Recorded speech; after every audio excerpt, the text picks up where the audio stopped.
Jangan lupa subscribe YouTube channel Metro TV News dan jangan lupa nyalakan notifikasinya. Pemerintah Arab Saudi diketahui telah membuka penerbangan langsung dari dan ke Indonesia per tanggal 1 Desember 2021 atau hari ini.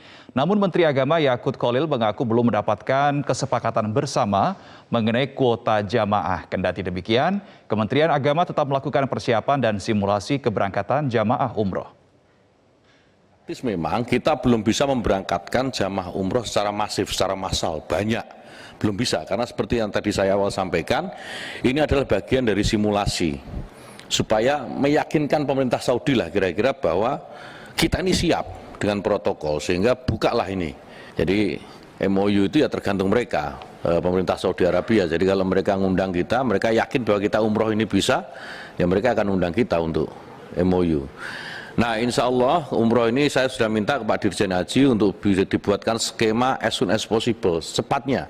Jadi jangan terlalu lama ditunda, ngitung ini, itu jangan terlalu lama ditunda, segera diberangkatkan supaya kita juga bisa menunjukkan bahwa Indonesia ini sudah sangat siap. Kerajaan Arab Saudi secara resmi, pemirsa, sudah memberikan lampu hijau bagi masyarakat Indonesia untuk masuk ke negaranya. Tetapi, apakah dengan dibukanya gerbang Arab Saudi untuk Indonesia ini berarti ibadah umroh kembali bisa dilakukan? Dan apa saja syarat yang tetap harus dipatuhi untuk bisa masuk ke Arab Saudi, pemirsa? Itulah yang akan menjadi sorotan kita pada fact check hari ini. Kita akan melihat mengawali fact check kita hari ini dengan melihat beberapa data terkait dengan keputusan penerbangan langsung Indonesia Arab Saudi untuk non-umroh.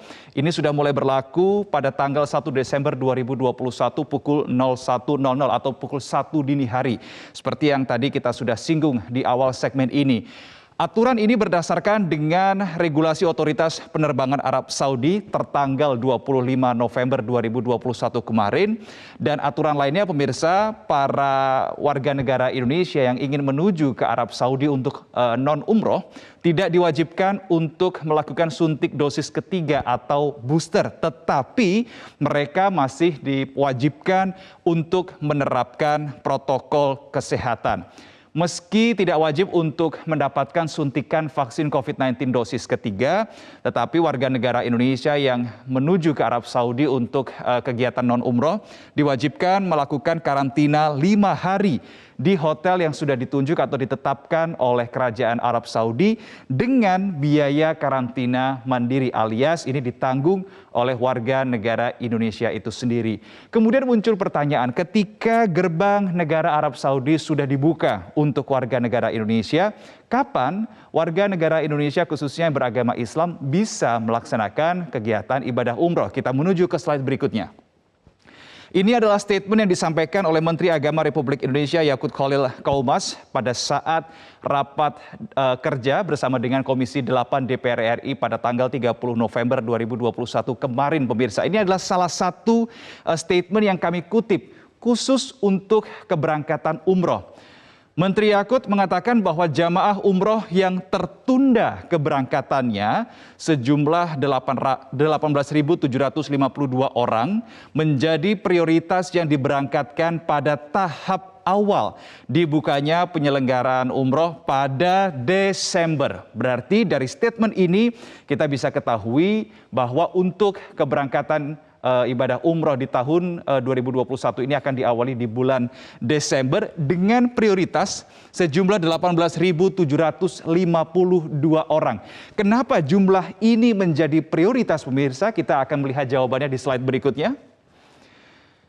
Ini adalah jumlah antrian jamaah umroh Indonesia yang dikatakan dan disampaikan langsung oleh Menteri Agama Republik Indonesia bahwa total berjumlah 59.757 orang.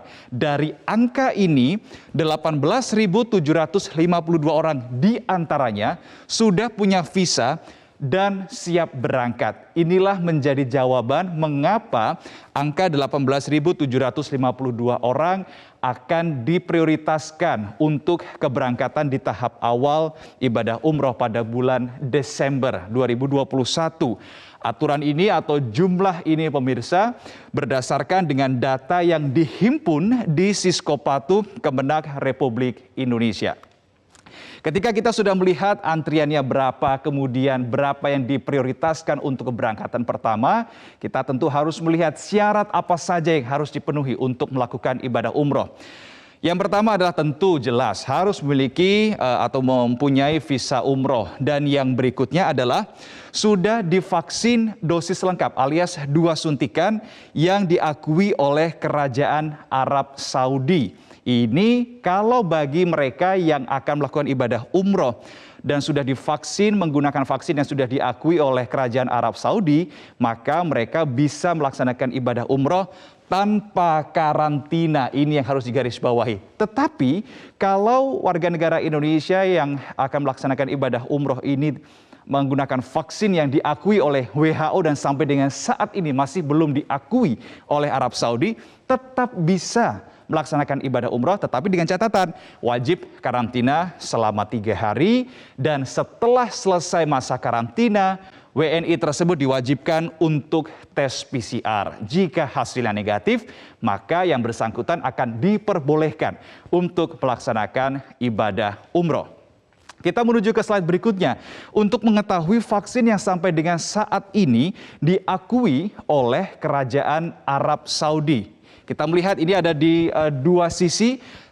Sisi yang sebelah kiri ini adalah sisi yang vaksin yang sudah diakui oleh Kerajaan Arab Saudi. Ada 4, yaitu Pfizer, AstraZeneca, Johnson & Johnson, dan Moderna. Sementara untuk jenis vaksin lainnya yang sudah diakui oleh WHO namun dengan persyaratan tertentu diizinkan masuk negara Arab Saudi adalah vaksin Sinovac dan Sinopharm. Untuk masyarakat Indonesia yang sudah vaksin dosis lengkap menggunakan vaksin Sinovac atau Sinopharm, atau dengan catatan ini vaksin yang di sisi sebelah kanan saya, maka tetap bisa melakukan umroh, tetapi dengan catatan harus disuntik booster atau vaksin dosis ketiga menggunakan vaksin yang diakui Kerajaan Arab Saudi. Berarti salah satu dari 4 jenis vaksin ini 14 hari sebelum keberangkatan, tetapi juga tetap wajib menjalani karantina 3 hari di Arab Saudi seperti yang sudah kita simak bersama tadi, dan kemudian diikuti oleh diberlakukannya atau dilakukannya tes PCR kepada yang bersangkutan. Ketika kita sudah mengetahui syarat apa saja yang bisa dipenuhi untuk melakukan ibadah umroh, kemudian vaksin apa saja yang sudah diakui oleh Kerajaan Arab Saudi, tentu kita bertanya-tanya sebetulnya berapa ya biaya atau estimasi biaya untuk ibadah umroh di tahun 2022.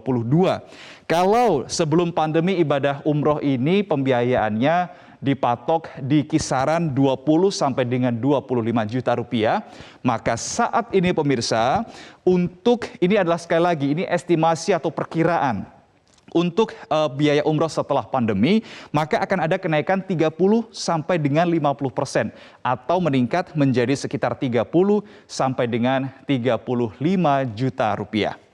Pemirsa, dibukanya gerbang Arab Saudi untuk kedatangan WNI tentu menjadi kabar baik bagi umat Islam Indonesia yang hendak melakukan ibadah umroh. Namun, catat baik-baik persyaratan apa saja yang harus dipenuhi dan jangan lupa protokol kesehatan masih menjadi kewajiban yang harus dilakukan. Sementara demikian paparan fact check untuk kali ini. Eva, saya kembalikan ke Anda.